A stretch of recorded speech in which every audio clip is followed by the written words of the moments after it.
अस्सलामुअलैकुम। आज આપણે બનાવે છે એક મૂસ, અવોકાડોનો મૂસ બનાવે છે આપણે। મને ગુજરાતીમાં યાદ નથી આવતું નામ અવોકાડોનું, પણ જો મને યાદ આવશે તો હું તમને કહીશ। પણ એ આ છે અવોકાડોસ।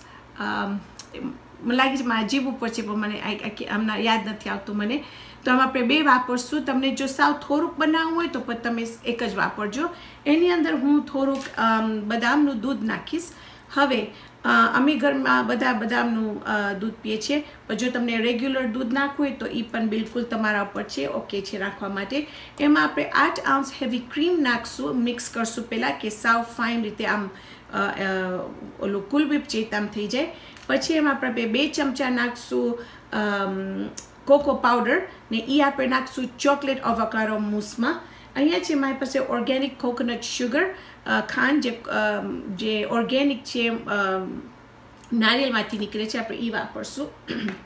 અને પછી અહીંયા થોડીક મારી પાસે સ્ટ્રોબેરીઝ ને બ્લુબેરીઝ છે, એ આપણે સજાવવા માટે વાપરશું। તો ચાલો આપણે શરૂ કરીએ। તો આપણે આપણું અવોકાડોને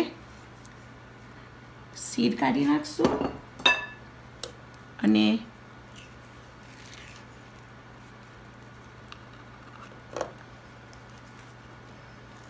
આપણા મિક્સરમાં નાખશું કોકોનટ શુગર,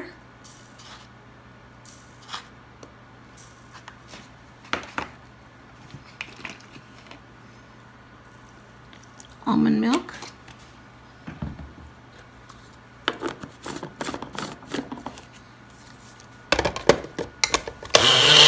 જોશો કે આપણે આ ઘાટું મિક્સચર ખપે છે આપણું, અને એકદમ ફાઇન લીસું થઈ ગયું છે। હવે આપણે 2 બકુલીમાં એને મિક્સ કરશું। એક આમાં નાખશું અને થોડુંક આમાં નાખશું। તો એકમાં આપણે કોકો નાખશું અને એકમાં આપણે થોડુંક જ બીજું ઓલું નાખશું whipping cream, અને આપણે એનું મૂસ બનાવશું। તો અહીંયા તમે જોશો કે હું આમાં થોડુંક નાખી છું આપણું whipping cream। હું તમને કીધી હતી આપણને 8 ounce ખપશે, પણ એકચ્યુઅલી આપણને 16 ounces ખપી જશે આમાં। તો હું આમાં નાખી છું 3 ounce, અને બીજું હું રાખી છું આપણે એને ફાઇન રીતે whip કરીને આપણું એના ઉપર આપણને સજાવવા માટે ફાઇન લાગશે। હવે તમને ખપે છે કે તમે ફાઇન રીતે તમારું આ ટેસ્ટ કરો તમારું અવોકાડો, ને જો ખાંડ તમને લાગે કે ઓછું છે તો પ્લીઝ એની અંદર તમે વધારે ખાંડ નાખજો, જેટલું તમને એમ લાગે કે તમને નાખવું છે એટલું। હવે આપણે એની અંદર આપણું કોકો પાવડર નાખશું, અને પહેલાં આઈ થિંક 2 ચમચા કોકો પાવડર આપણને થઈ રહેશે। મને ગમે કે જરાક કરવાશ હોય એમાં। હું ખાલી મિક્સ કરીશ આ પક્કા ફાઇન રીતે, આમ એનું તમે દેખાશે કે આમ ફાઇન તે મૂસ જેવું લાગશે।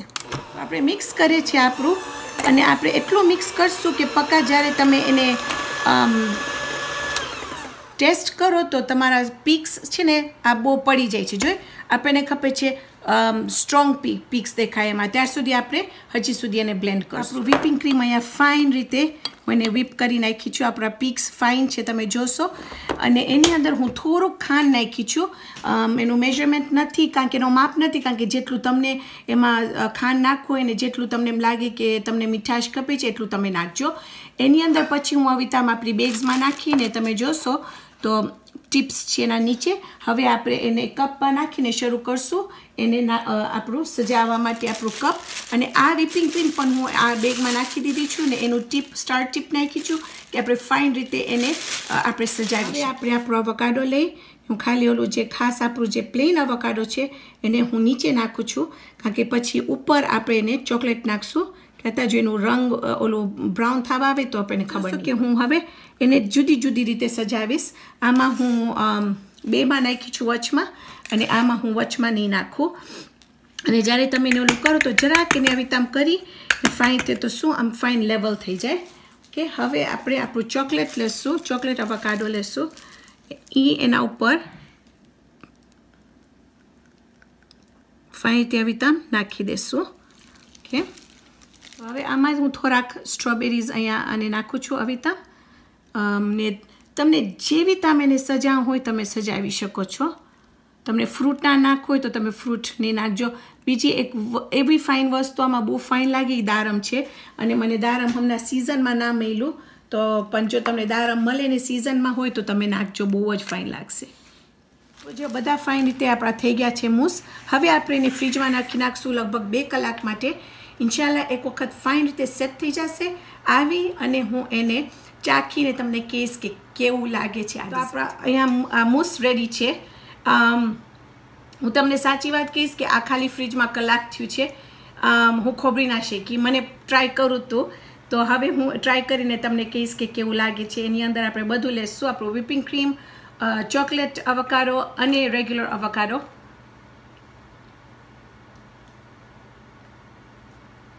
જો તમને અવકાડો પસંદ હોય તો આ એકદમ સ્વાદિષ્ટ છે. જો હું એ દરરોજ ખાઈ શકું તો દરરોજ ખાઉં, એટલું ફાઇન થયું છે. તો ઇન્શાલ્લાહ આજે આપણે બનાવ્યા છે આપણો અવકાડોના મૂસ. ઇન્શાલ્લાહ આવતી વખતે આપણે બીજી જબરદસ્ત રેસિપી બનાવશું. તો ત્યાર સુધી ખુદા.